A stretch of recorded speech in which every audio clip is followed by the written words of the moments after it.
कोई किसी का नहीं रे भैया, ये जग दुख का मेला है। चाहे भीड़ पड़े अंबर पर, उड़ना तुझे अकेला है। अकेला ही जाएगा संसार से, कोई किसी के साथ नहीं जाएगा।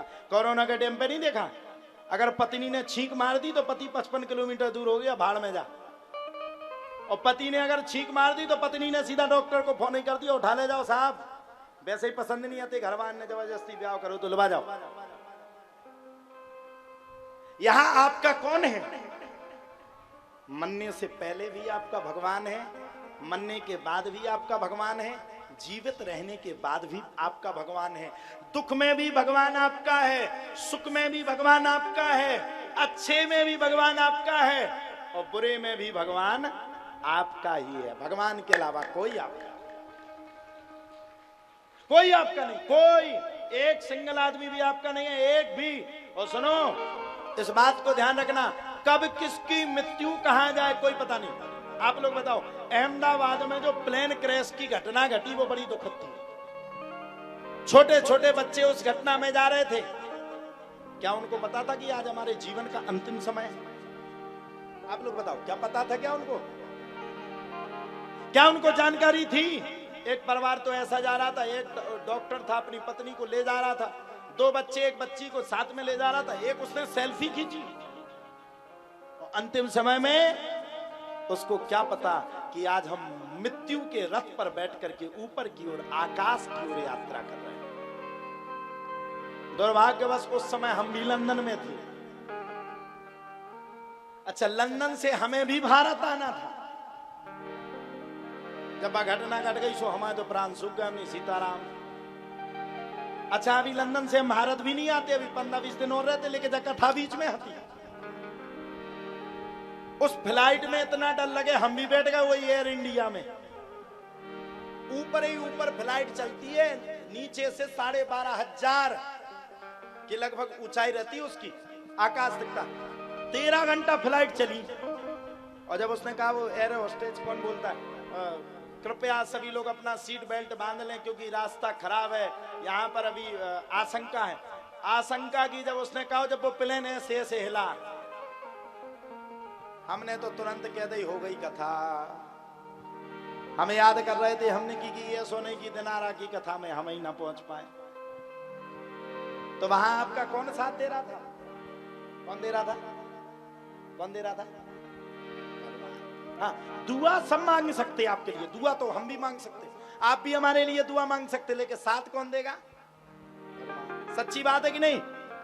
कौन कौन कहता सच्ची है? जरा हाथ खड़े करके बताओ। अरे वाह वाह वाह, पीछे वाले बताओ जो हमें एलईडी टीवी में देख रहे। आओ, हम साजे भी लग रहे हैं आज। सच्चा साथ कौन देता है? भगवान। अच्छा, आपके ऊपर कभी दुख का बादल मंडरा जाए, आप करोड़पति से रोडपति हो जाओ, तो आपका रिश्तेदार क्या आपसे पूछेगा? और जब करोड़पति हो जाओगे, नाम दिया मैं चाचा के, जीजा के, फूफा के, फफुआ के, ससुर के लड़का हो तो दुख में कौन है? भगवान। और जब सुख आया, तुम इतने बड़े स्वार्थी हो, जब सुख आया तो तुमने अपने घर वालों से कह दिया, तुम लगाना अगरबत्ती, आज मुझे टाइम नहीं, आज मुझे ऑफिस जाना है। भगवान भी कह रहे हैं, दुख में सुमरन सब करे, सुख में करे न को। जो सुख में सुमरन करे, सो दुख काहे को। सच्ची बात है कि नहीं? इसलिए भगवान का दुख में कम सुमरन करो, सुख में ज्यादा करो।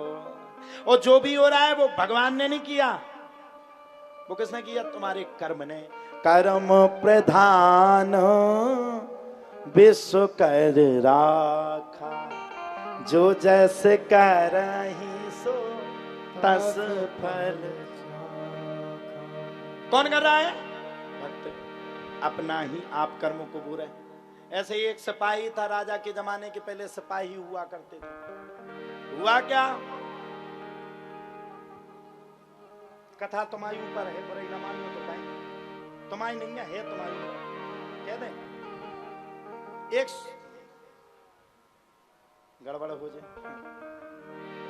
एक फलाने व्यक्ति थे, वो सोना खरीदते थे। फलाने व्यक्ति सोना था। अब सोना तो किसी के पास भी हो सकता, हमारे पास भी हो सकता।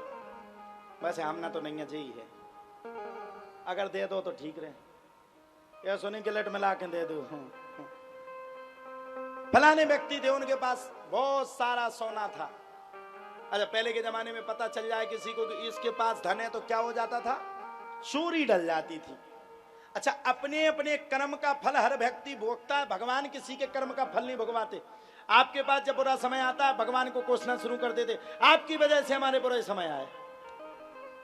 किसी दिन उस गांव में सिपाही रहते थे, पहले के समय में सिपाही जानते हो ना आप लोग, पहरा देते थे। सिपाहियों ने एक दिन सलाह बांध करके जिसके घर में सोना था उस व्यक्ति को मार दिया। मार करके पूरा सोना ले जा रहे थे। सामने एक पड़ोसी रहता था, उसी समय वो बेचारा लघु शंका के लिए बाहर निकला। थोड़ा रिपीट कम कर दो, रिपीट कम कर दो।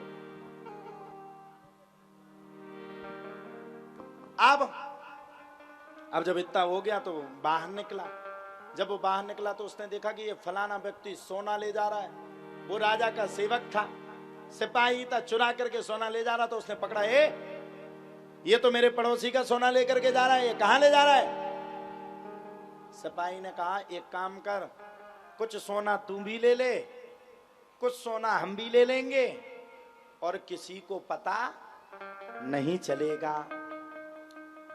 पड़ोसी ने लेने से इनकार कर दिया। ना ना, मेरा पड़ोसी था, मैं बिल्कुल नहीं लूंगा, ये सोना उसका वापस कर।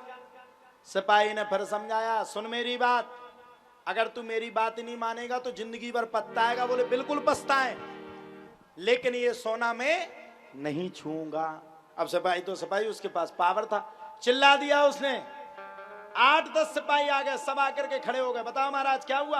अरे बोले, इस पड़ोसी ने सोने के चक्कर में अपने सामने वाले पड़ोसी को मार दिया, और देखो गठरी में बांध करके सोने को ले जा रहा, जो कि पड़ोसी ने नहीं मारा था। मारा किसने था? सिपाही ने। अब जब वो सोना लेकर के गया तो सभी सिपाहियों ने गिरफ्तार कर लिया, गिरफ्तार करके जेल में डाल दिया। ध्यान से सुनना, बहुत अच्छी बात है, आज मैं सुन रहा था, मनुस्मृति की बात है। अब जब वो लेकर के गया तो कोर्ट में केस चला। जब कोर्ट में केस चला तो कोर्ट में तो केस बड़ा तगड़ा चलता है। जज ने केस की सुनवाई करते करते करते करते करते अंत में पड़ोसी को मृत्यु का दंड दे दिया, यानी कि फांसी की सजा बोल दी। अब पड़ोसी चिल्लाने लगा, हाय राम, ना तो मैंने किसी को मारा, ना मैंने किसी का मर्डर किया, ना मैंने किसी को हाथ लगाया, मारा सिपाही ने, फांसी की सजा मुझे दी जा रही। भगवान मेरे साथ तुमने कितना बड़ा पाप किया, इस संसार में भगवान नहीं है, हे भगवान मुझे फांसी दी जा रही। वो चिल्लाए। अंतिम दिन उसकी फांसी थी, वो जेल में चिल्लाए, उसको सिपाहियों ने पकड़ा, फांसी के फंदे पे ले जा रहे थे तो और तेज चिल्लाए, मुझे फांसी दे दी, भगवान के घर में देर नहीं अंधेर है, भगवान ने मेरे साथ बड़ी बेईमानी की। होता ना, सुख आ जाए तो भगवान, दुख आ जाए तो फिर भगवान को सुनाना शुरू करेगा। जज का दिमाग खराब है, आ रही है, इतना चिल्ला रहा, ऐसा तो नहीं मैंने कोई गलत कदम उठा दिया हो, इसने ये पाप किया ना हो और इसको इस पाप की सजा मिल रही हो। जज ने एक प्लान बनाया, प्लान बना करके जज ने एक आदमी को जीते जी मानने की नौटंकी करवाई, खाट पर लटा दिया। खाट जानते ना, चारपाई पर, उसके ऊपर वो सफेद वाला कपड़ा डाल दिया, उसके ऊपर थोड़ा खून उनका छिटकाव कर दिया। अच्छा, जब खून का छिटकाव हो गया तो खून के छिटकाव के बाद जज ने सिपाही को और उस पड़ोसी को जिसको फांसी की सजा हुई थी, दोनों से कहा, जाओ वो जो मरा हुआ व्यक्ति है उसको उठा करके लाओ। तो अब दोनों आज्ञा को मान करके, जज की आज्ञा तो माननी पड़ेगी, दोनों साथ में मिल गए, अभी तक मिले नहीं थे। अच्छा, सिपाही ने जब उसको देखा पड़ोसी को, तो पड़ोसी के साइड इशारा किया, क्यों, मैंने तुम्हें रोका था भैया, उन्हें देख लें दो, वे कथा सुनने बेचारे हैं। कहे हेलो हेलो, ओ भाई साहब, हम तो देखो हम कितने अच्छे लग रहे हैं, तुम हमसे अच्छे लग रहे, तो उन्हें देख लें दो, हमें बेचारे देख रहे, कोई तो हमें देख रहा हो। अब दोनों इकट्ठे हो गए। क्या हुए? दोनों इकट्ठे हो गए। अच्छा, सिपाही ने पड़ोसी से चर्चा की, बोले मैंने पहले कहा था तुझसे, वो चारपाई को उठाया, मरा थोड़ी था वो चारपाई का आदमी, वो तो जीवित था। उस चारपाई को उठाया और दोनों आपस में चर्चा करने लगे। बोले मैंने पहले तुझसे कहा था ऐसा कर्म मत करना, देख तूने मेरी बात नहीं मानी, सोना का सोना नहीं मिला और मृत्यु का मृत्यु तुझे दंड मिल रहा है, मेरी बात जो नहीं मानेगा उसको ऐसे ही दंड मिलेगा। पड़ोसी बोला देखो भाई, चाहे मैं मर जाता लेकिन मैं किसी के अधर्म का सोना छू भी नहीं सकता था। क्या कहा? छू भी नहीं सकता था। जज के पास वो मरा हुआ आदमी आया, जैसे ही जज को देखा, जज ने जैसे उसका वो सफेद कलर का पटका हटाया, सो मरा हुआ आदमी खड़ा हो गया। उसने पूरी बात बता दी कि सिपाही कह रहा था कि मैंने मारा, तुझे फंसा दिया। जज ने तत्काल आदेश कर दिया, जज के आदेश हुआ तो वो तुरंत जेल में पहुंच गया। अब सजा होनी थी पड़ोसी को, और अब सजा किसको हो गई? किसको हो गई? आय हाय हाय। और रामचरितमानस भी कह रहा, धर्म न दूसर सत्य समाना, धर्म से बड़ा संसार में कोई सत्य नहीं। अब जब उसको सिपाही को जेल में डाल दिया, अब जज का दिमाग खराब। जज का फिर भी दिल करे कि सिपाही को भी फांसी मिलवे और पड़ोसी को भी फांसी मिलवे, लेकिन दोषी कौन बने था? सिपाही। जज का मन करे नहीं, पड़ोसी ने भी पाप किया। अब पड़ोसी ने पाप किए नहीं था, उसने मारा ही नहीं था। जज पहुंच गया, पड़ोसी के पास आकर के बैठ गया। बोले एक बात बताओ, कल तुम रिहा होने वाले हो, सत्य बताना, अगर सत्य बता दोगे तो छूट जाओगे और झूठ बोलोगे तो नहीं छूटोगे। मेरा मन कहता है कि तुमने भी पाप किया है।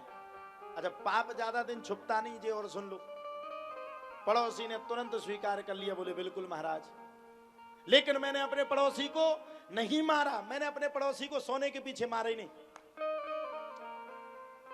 फिर बोले भैया कौन सा पाप किया तुमने? बोले महाराज किसी से कहोगे तो नहीं? बोले बिल्कुल नहीं कहूंगा। बोले मैं बताता हूं। बोले क्या?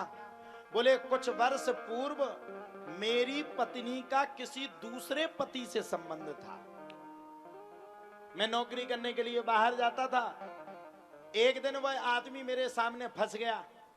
मैंने उसको समझाया भैया ऐसा गलत कर्म मत करना, आज तो तुम्हें क्षमा किया, फिर नहीं करूंगा। एक बार कहा, दो बार कहा, तीन बार कहा। जब वो बार बार ना माने तो आज से कई वर्षों पूर्व मैंने उसको कुल्हाड़ी से काट करके वो गंगा जी में फेंक दिया। और बोले मैंने सोचा कि वह मेरा पाप छुप जाएगा, लेकिन वह मेरा पाप, कई वर्षों का पाप मुझे जेल में ला करके खड़ा कर दिया। आओ बजाई लो, अब पका है।